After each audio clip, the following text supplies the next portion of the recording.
I'm one of the co-hosts, along with my colleagues and co-hosts Maureen Curis and Kathleen Putnam. Today, we're going to talk about death with dignity, also known as medical aid in dying or medical assistance in dying. And deciding to have this done is a deeply personal decision. When thinking about your end of your life and saying goodbye to those you love, you may feel a deep sense of grief and sadness with this, but you may also feel relief to have some control over when and how you pass and knowing a plan is in place. Now, one doula described a scene she was present at that was quite poignant. And she describes the following: his hands were turning blue, and yet his wife intertwined hers around them. And his toes are turning blue, she said, and she whispered, he must be cold. And she gently tucked him in with a blanket. It was a lovely gesture, but also heartbreaking. The doula looked around and watched the people who love him say goodbye. His breath started to slow, and they knew it was time. They took turns touching him, kissing his cold cheeks, caressing his hair, and having one last moment with him. One grieving person said, everything hurts. And the doula responded with saying, goodbye to someone you love can be painful physically, emotionally, and spiritually. And so today, in the state of Washington, there are 10 states, and plus the District of Columbia, um, it's legal for MAID. And Washington is one of these states. And in it, you can ask your primary how you do this. And you can do this through End of Life Washington or your organization in a state where it's legal. You ask a primary care provider or specialist first if they're going to support you with this decision to get aid in dying medication and write a prescription. And so the provider will become the attending provider if they say yes. If they decline, then what you can do is ask them for a referral to someone they think would say yes, or ask them if they would be your consulting provider. But let's assume they say yes. And so that's considered your first oral request. So even if they decline, it's still your first oral request in the state of Washington. And so they will document this so it's on record. And then you have to go and get a consulting provider. And the consulting provider in the state of Washington can be an MD, be an osteopathic doctor, an advanced registered nurse practitioner, or a physician assistant. And it varies from state to state where it's legal. And then you have to get two witnesses. And one witness can be a blood relative, but they can't have or be entitled to any portion of your estate. So there can't be a conflict of interest upon your death. And one witness, I believe, can also be part of a hospital or healthcare facility where the person is a resident who is dying. So there are rules, and once all of the second oral request, everything is finished, you have to go back for a second request from your attending provider, and it has to be done within 7 days. And that time period in Washington has recently changed. It was 14 days, now it's 7. And so then your provider will take all the documentation and they'll be able to write a prescription for the medication. And you can designate whoever you want to pick it up, but it's good for about 6 months. And this is something where you can change your mind, you know.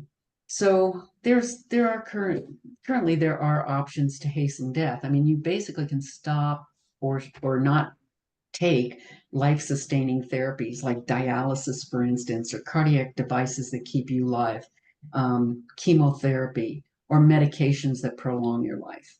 Voluntary stopping eating and drinking is one of these methods as well.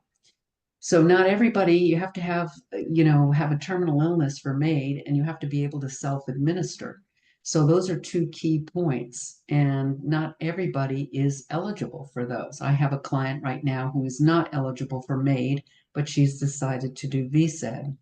So this is a really interesting topic, and I I find it's controversial, but I find it so important for doulas to understand they are not there to judge. They are not there to say, I agree with you.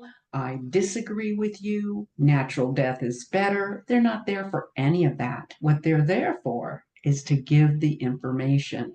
And the only way you can do it is to get the information and make sure you can give it to them accurately. Every person who is going to be dying or dying needs to know their options. They may have already made up their mind, but I have seen people change their minds. So I'm just wondering, what do you guys think about this? You know how passionate I am about this. I've immersed myself in this whole thing on MAID and VSED and people and feelings and controversy. And Maureen, I know you and I have had some talk, especially about the Catholic Church's position, which is very interesting. Yes, I loved the controversy. When you said controversy, because being a practicing Catholic, it is not sanctioned by the Catholic Church. And I think there's other religious organizations that do not sanction this method. And I've had a lot of discussion with people really pushing back on this. And what I said is that the Catholic Church, probably other Christian faiths also, and they believe conception to natural death. So this is not natural death. So I believe you cannot ask a religious organization to go against the tenets of the principles of their faith. And it's a great conversation starter with Catholics, with Christians, with people of other denominations that do not approve of this, because just like you said, Colleen, we need to teach people about it, what their options are, and to be non-judgmental and across the board, across the board for those that don't accept it, as well as those that do want it. And that we're not there to judge. We are there to impart information and to support them in a non-judgmental way. I do send a number of people to End of Life Washington website, those here in Washington State, because I think it's a great resource. And I'm not the one that tells them what they can or cannot do based on, my religious beliefs. So I'm always willing and open to share. Would I do it myself? Probably not, because I've seen a lot of beautiful deaths as an oncology nurse and as a nurse in different end of life fields. But so I'm not as afraid of death. I'm not even afraid if my death is painful, because I do know there are comfort measures that I can take. But I support anyone that wants to explore this and wants to find out about it.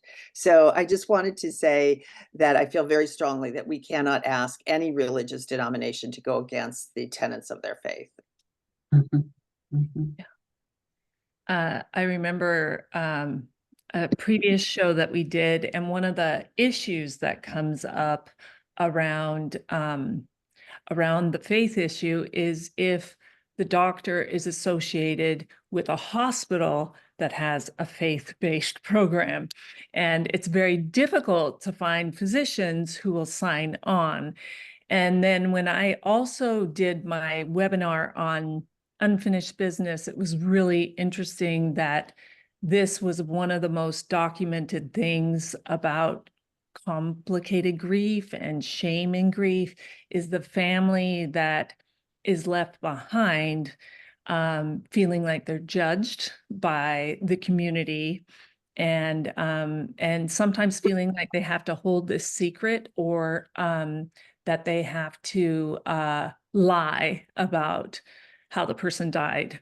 And I think, I don't know if I would do it, because certain diagnoses and chronic pain and draining of resources, family resources, all of those I'm really sensitive to.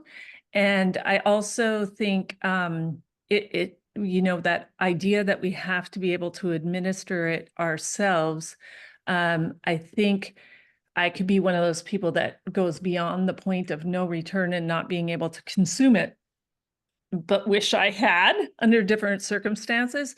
So my heart's open and open-minded to all of it. And I think I love what you're both saying, because we don't have to be comfortable with it, and we have to be a part of a community, because some people's level of comfort will be more than others.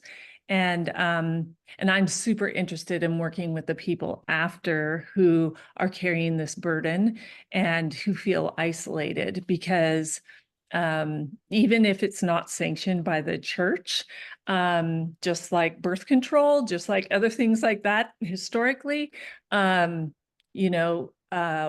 around with shame or guilt, just makes the grieving and alone makes the grieving so difficult. And especially like if you have siblings or you have relatives that disagree, that can also be hard. That- Kathleen, go ahead, Maureen. No, you go ahead. But you bring up some really good points and about facilities too, because in the state of Washington, not all hospices will support MAID. And Evergreen Health does support MAID, and they support VSED, and they have a really great policies and procedures over this where the people really feel supported with it. However, you have to find out who supports it. Now, VSED is another thing because nobody can really stop that.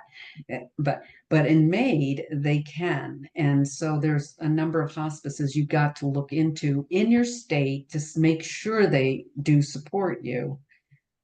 The other thing I was going to mention, though, Kathleen, was the families.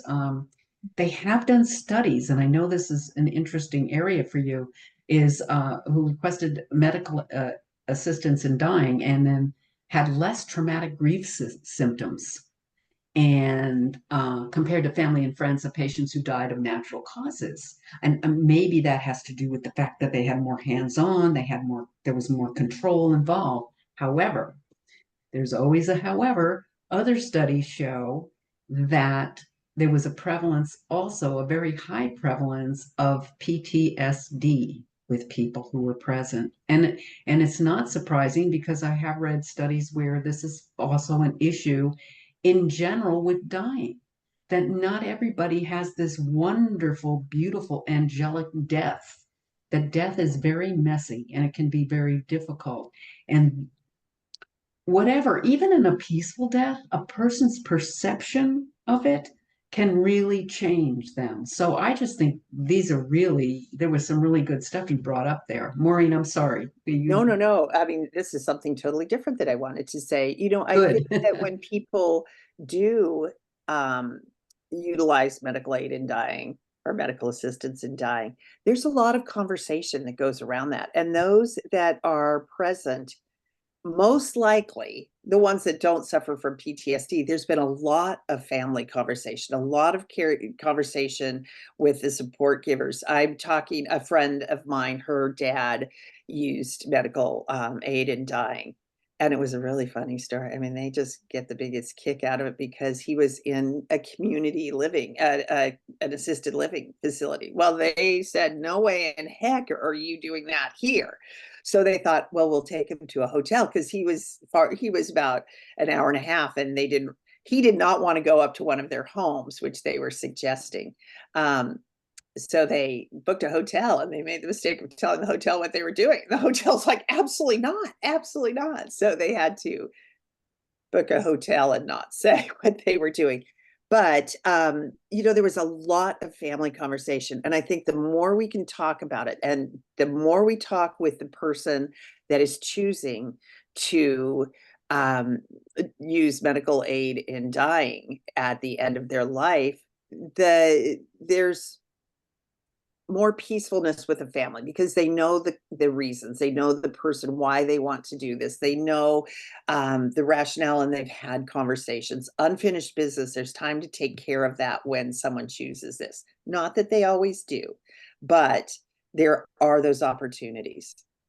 Yeah, I remember, Jack Kevorkian way back when, and I remember just all kinds of people talking about, well, doctors kind of let families know, with medication or whatever, it's kind of always been done when somebody's suffering a lot. And I remember kind of wondering if that was actually true. And then to see it progress to this is super interesting to me.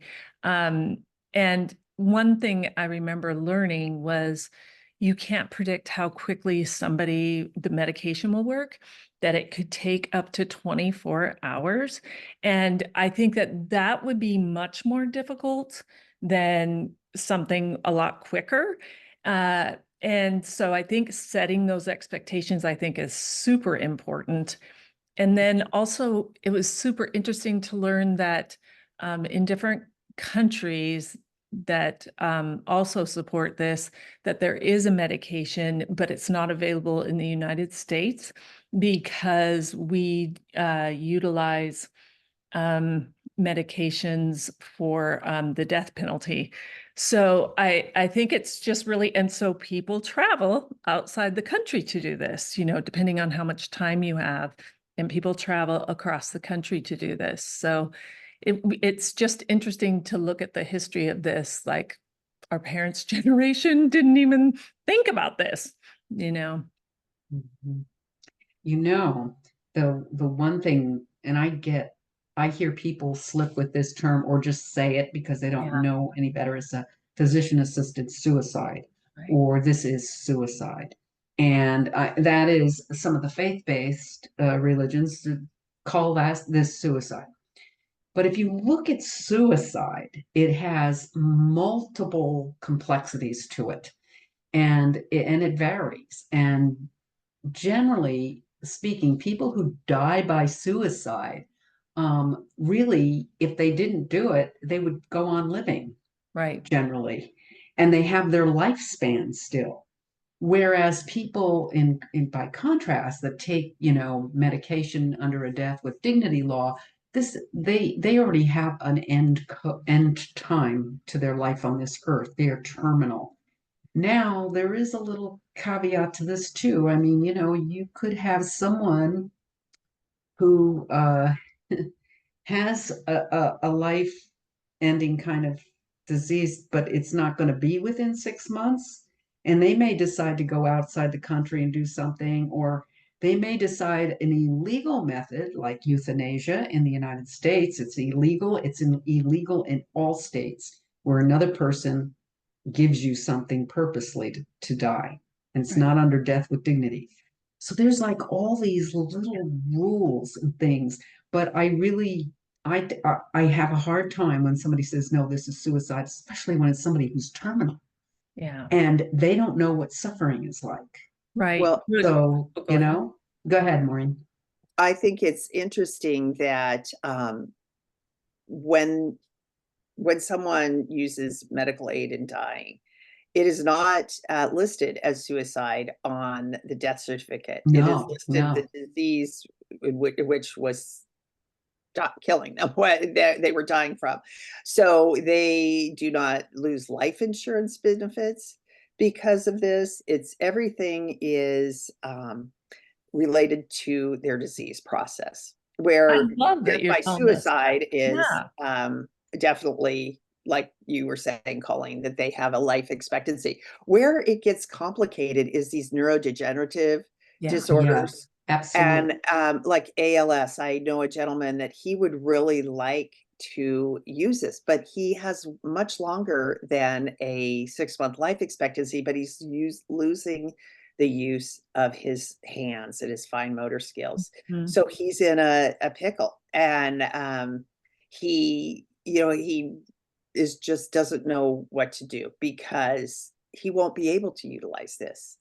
It's so interesting, Maureen, because that was what I was going to talk about. Is we had a family friend um, who had a degenerative disease and didn't have this option and did commit suicide, turned his car on in his garage. So it'd be interesting, it'd be hard to know, but how many people suspect that's why they did follow through in suicide, if they have a diagnosis. So historically, and but I really appreciate that because, yeah, that is the biggest nightmare to me, is if I went beyond that point and had to live a long life, especially if it's full of pain, and suffering that can't be communicated or, understood.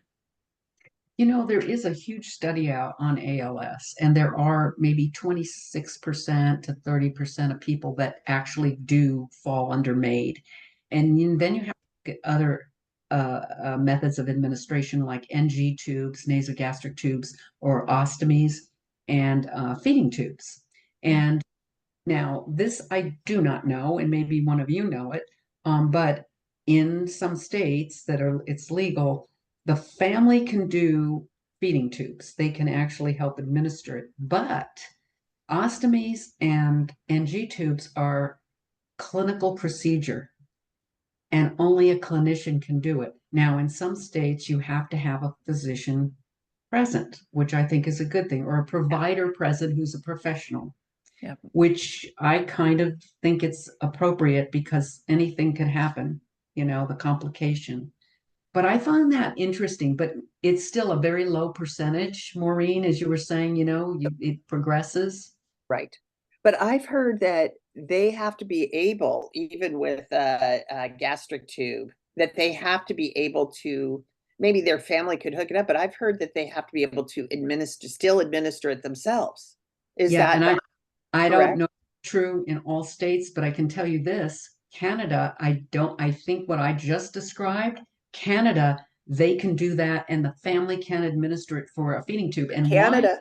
Canada has been on this for a long time. They have about 4 pages of doulas that actually can be present at and be a provider. In some provinces, they can Well, be. at Canada, the providers can administer the medication. Yeah. I know a woman whose mother was in Canada, and the healthcare, I think it was a physician, but they were the ones that administered the medication. So I So think your point is, they can. yeah, I think your point is great because I don't know about these other, I don't, I think it does say in End of Life Washington, the procedures, it has to be self-administered. Yes. Okay. That's in clear. Washington State. Yeah, but I'm not sure about other states, but I do know Canada's and Europe is another. I'm pretty sure every state about. I'm pretty sure every state has to be self-administered. Well, Canada's a lot closer than Europe, Yeah. Yeah, and Canada, well, Canada's ahead of us in so many other things when it comes to death and dying, which I find fascinating. Yeah, they have much more of a collective viewpoint in life than this independence thing. Yeah. One of the things that I do think about is, what is the opportunity for a doula that's doing this, and there's so much a doula can do. Like they can give the client support by writing letters because you're going to know an end date. So you can write letters. This is different than VSET even because you only have a very short time unless you can do this ahead of time. But with MAID, if you have the date set, you can help them sit down and write letters to their friends. You can help them write a letter that can be read out loud at the time of their ingestion. You can help them choose who they, of course, want to be there and what they want there. Do they want music? Do they want flowers? This one scene I opened with, the gentleman had produced a list of music he wanted in the background as he was ingesting it and afterwards, and it was kind of music. He was a musician, I think, because he had it all planned to match the rhythms and everything of death in his view. And and what do they want just before the ingestion, right before it, and just the whole thing is they can change their mind at any time. So a doula has to walk in with no agenda. There is nothing, zero, blank slate. Whatever happens, and the doula also can pay attention to all the emotions in the room. that is one big thing they can do. And let your client, be the They can guide. help, yeah, they can help them vigil at that time. A doula Yes, present can help with vigiling and maybe rituals around absolutely. their end of life at that time. There's so much that doulas can do. Yeah. This is that whole time where they stop breathing is actually a time, or just as their breath slows down. And I've heard people do this. Well, hearing is the last thing to go. We know that, but the family doesn't always know that. And so this is the time they could say things like, "I love you," and "May you have a peaceful and beautiful journey," and things like that to remind people this is helping them let go. Yeah. Yeah. What I think is interesting, sorry, Kathleen, were you going to say something? Go ahead. That there are 2 states that allow people that are non-residents to come to their state, to, partake of medical aid in dying, Oregon and Vermont. So, I don't think people realize that, and, in fact, my father-in-law, who he would do this in a heartbeat. I said, "Well, you either have to move to Washington or you can go on down to Oregon. You don't have to be a resident there since they live in Illinois." But just that's a big deal. Yeah. Mhm. I didn't know about the life insurance. I really appreciate you talking about that. That didn't even cross my mind. um, and then also, at least last time when we talked to Sally, she said you can come to Washington and get an ID, and you had to wait 14 days. That now went out to 7. So I think that it is potentially possible if you have like a relative or a friend in the state of Washington, but I may be wrong and that might have changed. Um, and I just remember the woman who is young. I don't remember her name, like, and it made the news. And she went to Oregon, and but she was like 28 or something. And she had a progressive cancer, and was really intentional and mindful, and was on the news all the time. And I remember that really helped me to see that, because there was not one thing I could argue with that she said about why she's doing it. Yeah, and just respecting that, I think, is so important. There's about, if you look at any of the legislative maps, there's maybe 6 or 7 states where it's on the legislature, and it takes a while to get through it, but that's encouraging. I mean, and of course, then there's one state that's actually in danger that did a danger. I don't know, something's being challenged with it, but I think it's really important to keep track of legislature across the country, especially if this is an area for a doula who's wants to make sure people have all the options. I might be wrong, and I'll say this real quick. But I just remember seeing a headline and I didn't have time, but something was challenged in the state of California, I believe. Oh yes, Yes, absolutely, that was the yes. state I was thinking And of. I didn't get to read the article, but I Yeah, would like to yeah. go back. But something it ruled in the favor of medical aid in dying. I believe I saw that. So I will go back and look that up. But so I can't It speak was on it, but it California. was California. Yeah, I saw that too, but I didn't read it. And that's how fast things change. And Yeah. there's a medical association on medical aid and dying, and it is an awesome website because they have everything you Mhm. ever want to know, and everything is current. So Great. Well, I feel like we could have a lot of shows about this. yeah, we could. And this was great. I learned more. And we had somebody who was, working with MAID and interviewed her, and the law has changed since then. But I'm Kathleen and Colleen and Maureen, and we are 3 of 5 doulas that are part of the Gentle Passage Doula Collective. And our mission really is to educate, empower, and with a compassionate, open heart, and support other doulas. And so we train doulas, and we have death cafes, and we have monthly webinars. And so feel free to visit our website, gentlepassagedoulacollective.com. We have trainings throughout the year, and we would love to have you join us for any of our events, and invite community as well, especially to death cafes, to be anonymous and grieve and talk about anything that's heavy on your heart. And we'll be back here next week. Thank you.